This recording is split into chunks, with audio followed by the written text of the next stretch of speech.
G'day everybody, where's Wally here? Well, today I'm feeling lazy. I feel like I need to be cheered up. So what do?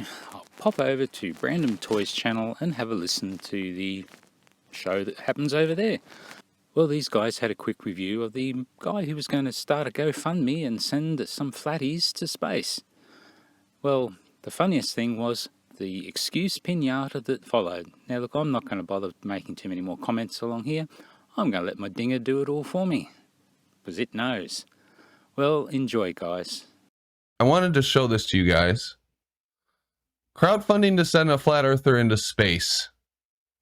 Some guy named Mark Gold.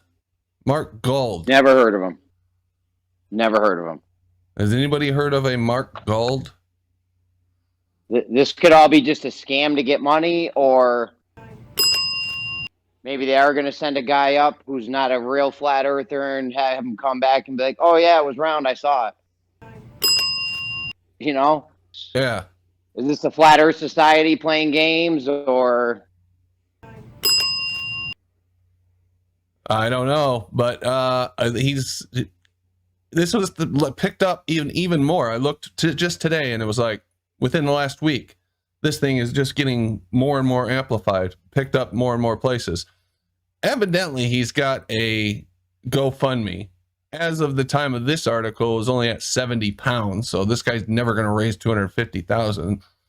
So it kind of confirms what we said before, that this is just bullshit clickbait to ridicule flat earthers as usual.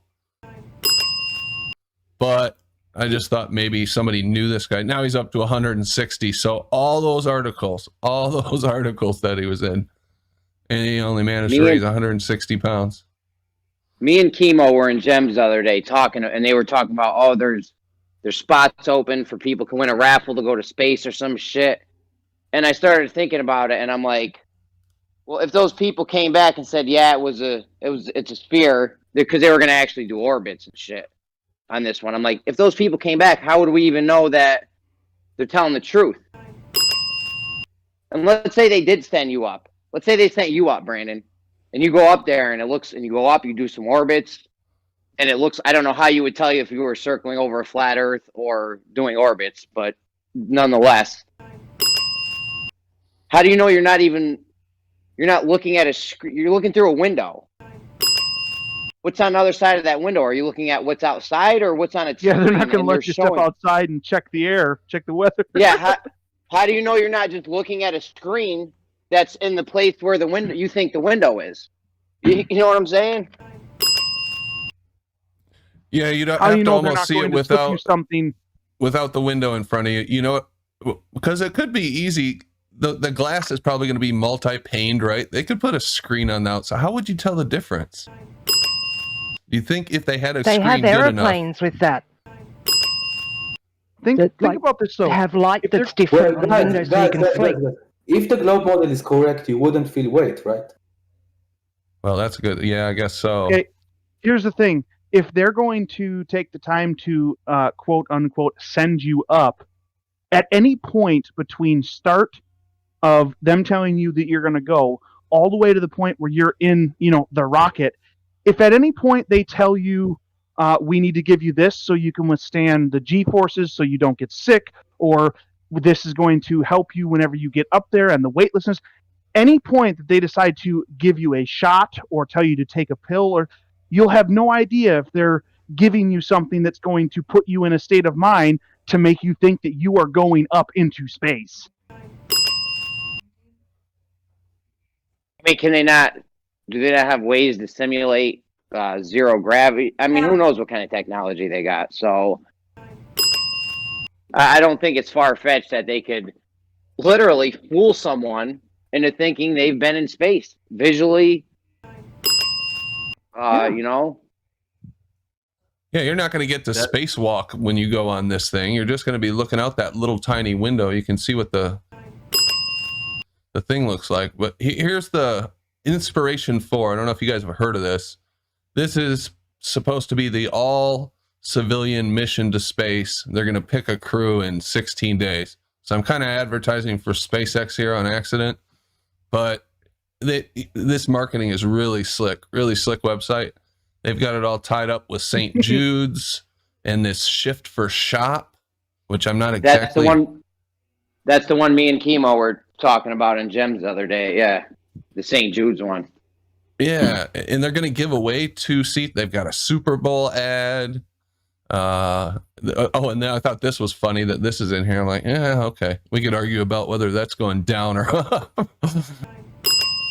But nice patch. I mean, really slick graphics, slick website, really responsive, really nice work they put into this, obviously.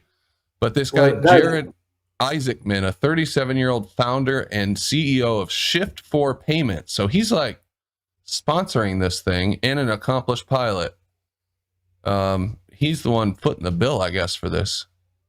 Co-sponsoring it with SpaceX.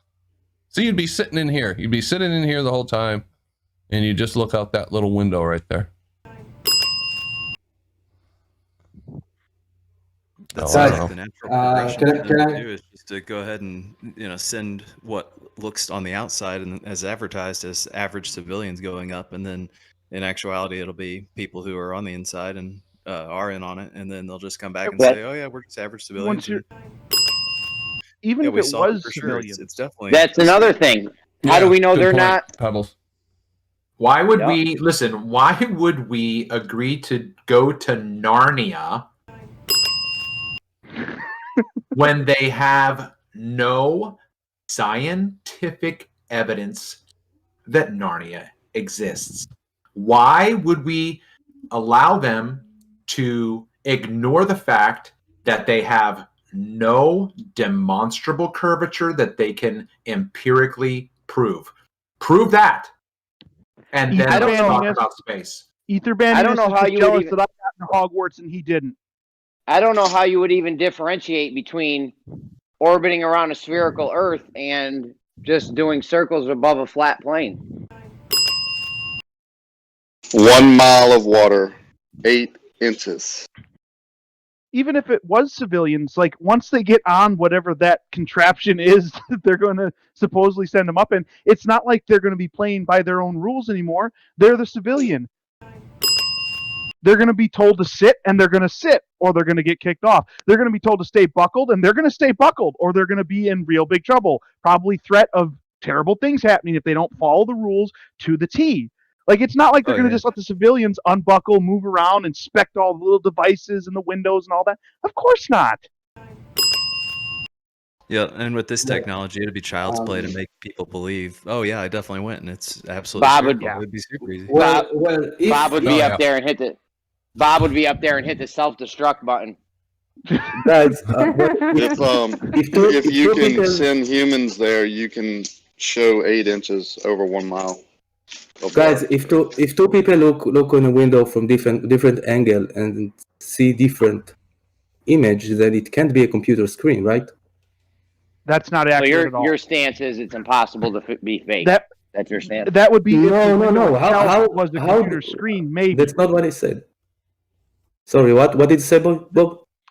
If the window itself was the screen, then maybe what you said would be like an argument that we could discuss, like realistically. But all they would have to do is screen outside of the window, and don't let you get up from your seat. And now people in different seats will see what they should see out a window, and you don't get to inspect any further because you're told to stay buckled in your seat. You can't get out. Yeah, you don't want Bob floating around hitting self-destruct buttons. Well, if that is the case, then you would be right. But maybe they will allow you. I don't know. I'm just trying to I'm just trying to bring ideas. But they even have holograms that, if you look out from different directions, you see different things. So they do have the technology to be able to show you something that looks different depending on where you're looking at it from. Oh yeah, that'd be real easy. Well, they do have that. Think about Microsoft. They have their decades that make you think you're in space or shrinking or growing. It's nothing hard to produce. Yeah, there's plenty of ways that they could convince people that they went up into space and came back down. And Yossi, it's not a matter of us saying this is what they're going to do. It's just a matter of there's so many things that they could do to convince somebody, if it was civilians that were going, to convince those civilians, especially if those civilians have not looked into any of the things about the ball earth or the flat earth, or are generally concerned with those discussions. Especially if they aren't concerned with those discussions, it would be easy to trick them into thinking that they went up and then came back down, because they're not looking for all the things that a learned person is looking for. Okay. I mean, last time they tried to send a civilian, non-elite person into space was the Challenger. Okay. Like I said, it wouldn't be hard to even buy someone off or just send your own people up, or, you know, like Pebble said, how do we know they're not even, you know, cousins or relatives of the people that are You just get one of your this? Freemason buddies, don't you? You just get the 32nd degree guy to go so that he can prove himself, you know, for the honor of being given the 30. We could decide, yeah, we're going to spend our money that we have to go up and just see for sure, and then that's the one that they decide is going to be the one that they lose over, you know, the course of 5 or 10 years. That's the one that blew up. Exactly. And I would argue that if a flat earther has the funds to fund something like that, it would be more likely that they would want to get them on that ship to kill them, because they would have way more opportunity to attempt to show that the earth is flat if they have a whole lot of money that they can spend. Yeah. We're experts on a lot of stuff, Aaron. Come on now. Yeah. Well, especially you only get to look out those 2 little windows too, so I don't know. You'd have to trust them. Look at how small that window is, right? Yeah, and like if the earth is big enough in the window, basically, you wouldn't be able to tell the difference. All they have to do is, like, they could say that it's turned on its side and that's the earth, and you won't be able to tell the difference whether you're turned on the side or not.